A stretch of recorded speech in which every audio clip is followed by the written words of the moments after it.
नमस्कार दोस्तों, हरे कृष्णा, राधे राधे। कैसे हैं आप सब लोग? दोस्तों, आशा करती हूँ जन्माष्टमी सभी का बहुत अच्छे से रहा है, विधि विधान से मनाया है और ठाकुर जी के पूजा अर्चना की है। तो चलिए अब हम देखते हैं कि जन्माष्टमी के बाद सबसे बड़ी त्यौहार जो होती है वो है छठी महोत्सव की। छठी कैसे मनाएंगे, काजल कैसे बनाना है, ठाकुर जी को भोग क्या लगाना है, किस वक्त ठाकुर जी का स्नान करवाना है, तो ये सारे डिटेल्स इस वीडियो में मैं आपको बताती हूँ, तो वीडियो में पूरी बनी रहे। देखिए, मेरा तो कड़ी बन गई है और इस दिन जो है कड़ी चावल का विशेष भोग होता है। कई जगह पर खिचड़ी की भोग भी लगाया जाता है।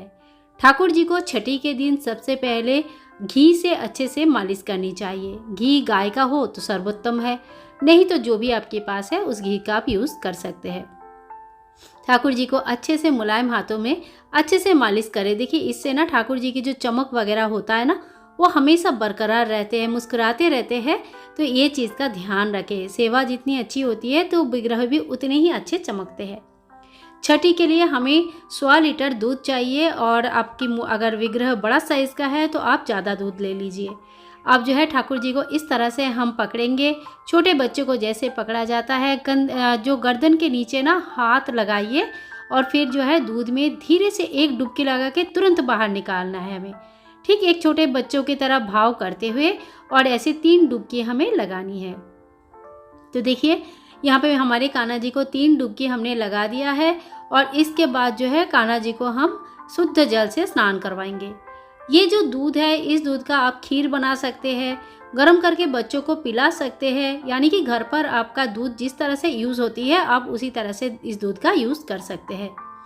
ठाकुर जी को अभी हम शुद्ध जल से स्नान करवाएंगे और स्नान के वक्त हमेशा ही ओम नमो भगवते वासुदेवाय नमः इस मंत्र का जप करें। स्नान होने के बाद ठाकुर जी को एक पतला सा हल्का सा टॉवल ले और उससे अच्छे से साफ़ कर लीजिए। ये जो पानी है, ये पानी आप तुलसी में या किसी दूसरे पौधे में डाल सकते हैं। देखिए, ठाकुर जी का चमक देखिए कितनी सुंदर लग रहे हैं। ठाकुर जी एकदम चमके हैं, बहुत ही सुंदर सा प्यारा सा दिख रहे हैं। और अब जो है ये जल मैं थोड़े से यहाँ से हटा लूँगी और इस दिन ना ठाकुर जी को नया पोशाक पहनाया जाता है। वैसे ये कोई कंपलसरी नहीं है, आपके पास जो पोशाक है वो पहना सकते हैं। ये है ठाकुर जी की नज़रिया। तो देखिए, ठाकुर जी के लिए मैंने पगड़ी अलग से नहीं लिया, पोशाक ले लिया था। येलो कलर का होना ज़्यादा अच्छा माना जाता है, तो येलो कलर का पोशाक हमने ले लिया है और ये तगड़ी बोलते हैं, कमर में बांधते हैं। वैसे मेरे ठाकुर जी ना ये कमर में हमेशा पहन के रखते हैं, तो आज मैंने ये खोल के ये पहना रही हूँ और 1-2 दिन में मैं फिर से वो चांदी वाली पहना दूँगी, क्योंकि वही ठाकुर जी के जो कमर में हमेशा रहती है। तो इस तरह से जो बच्चों को छठी के दिन ही तगड़ी पहनाया जाता है, नज़रिया पहनाया जाता है। तो देखिए, हमारे ठाकुर जी ने भी पहन लिया और क्यूट लग रहे हैं देखने में। और हाथ के जो ये कंगन होते हैं ना, ये सफ़ेद काला मोती वाले ये जो कंगन होते हैं, ये बहुत ही फ्लेक्सिबल होता है। ये रबर बैंड से बना हुआ रहता है, तो साइज़ के हिसाब से सभी कान्हा जी को आ जाते हैं। अब जो है सूरज चाँद का जो माला मिलता है वो भी मैंने पहना दिया, साथ में एक वैजयंती माला पहनाया और ये जो पगड़ी है ठाकुर जी की वो पहना दिया। तो देखिए, अब ना सबसे पहले हम काजल बनाएंगे। तो कोई एक चम्मच ले लीजिए, उसमें थोड़ी सी हम हल्की सी घी लगाया है और इस तरह से दिया के ऊपर पकड़ा है। तो चम्मच थोड़ी सी गर्म रहता है, वो ध्यान रखें, थोड़ी सी गर्म होगा। और दिया के ऊपर पकड़ के ये जो काजल है तुरंत बन जाता है, बस 2 से 3 मिनट भी नहीं लगता है। अब ये काजल जो है ठाकुर जी की आंखों में लगाए। सबसे पहले बच्चों को इस दिन काजल लगाया जाता है, तो ठाकुर जी की आंखों में लगाए, पैरों के दोनों तलवे पे लगाया जाता है, हाथों में लगाया जाता है और कान के पीछे जो लगाया जाता है ताकि नज़र ना लगे। तो ठाकुर जी को इस दिन नज़र उतारा भी जाता है। कई जगहों पे इस दिन ठाकुर जी की नज़र उतारा जाता है। तो अगर आपके यहाँ पे ऐसी परंपरा है तो आप भी नज़र उतार लें।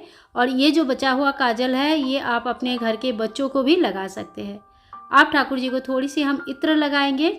इत्र आप स्नान के बाद इत्र की मालिश भी कर सकते हैं और नहीं तो बाद में स्नान के बाद श्रृंगार के समय भी इत्र लगा सकते हैं। अब ठाकुर जी को हम तुलसी दल, तुलसी मंजरी अर्पण करेंगे। तुलसी दल के बिना तो ठाकुर जी की कोई पूजा ही संपूर्ण नहीं होती है। अब धूप दिखाएंगे। आप लोग पूछ रहे थे धूप मैंने कौन सा यूज़ किया है, तो चलिए धूप देख लेते हैं। ये मैंने जो देहरादून के लोकल मार्केट से ही लिया है, पता नहीं सब जगह मिलता है कि नहीं मिलता है।